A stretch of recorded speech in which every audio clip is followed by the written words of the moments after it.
you. Wow.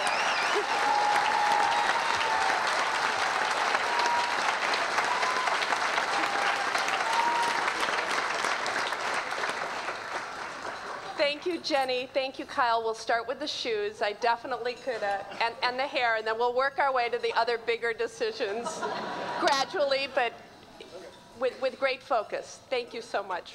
It's such a delight to join you, and it's such an incredible delight to see this room so full. As we celebrate an extraordinary milestone in the history of GSAFE. For 15 years, GSAFE has been making life better for lesbian, gay, bisexual, transgender, and questioning youth in our area. I've said it many times as I quote Margaret Mead, that never doubt that a small group of thoughtful and committed citizens change the world. Indeed, it's the only thing that ever does. And in our community, in our community, the world for LGBTQ young people and their families began to change when Vicki Schaefer, Martha Popp, Larry Palm, Bonnie Augusta, Beverly Kahn, Denise Jess, Megan Lemke, Janice Sison, Crystal Heislop, Alex Olson, and Chris Glad saw the need and came together to create and build this marvelous organization. And we owe them, yes, we owe them and those who have followed them our deepest gratitude.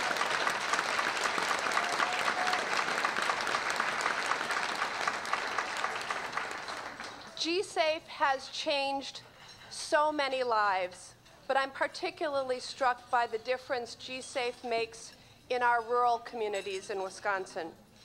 Often it's a parent in a rural community who calls to say that their child is being harassed or bullied at school, and the school seems quite unable to deal with it. More and more, this includes parents of elementary youth who are gender nonconforming and struggling with harassment and bullying right in their very classrooms. Working with school staff and administrators, the training that GSAFE provides has far-reaching benefits that extend long after one child's situation is remedied. GSAFE creates leaders. And I'm proud to say, as Jenny mentioned in her introduction, that I was back there in 1997 at the First Unitarian Church to hand out some of the very first leadership awards.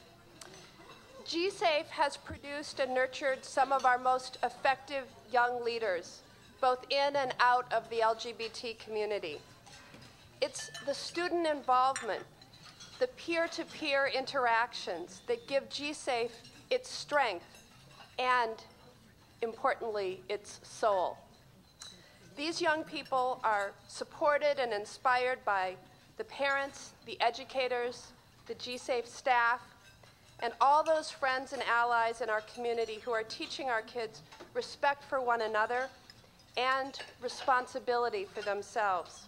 And I salute all of you.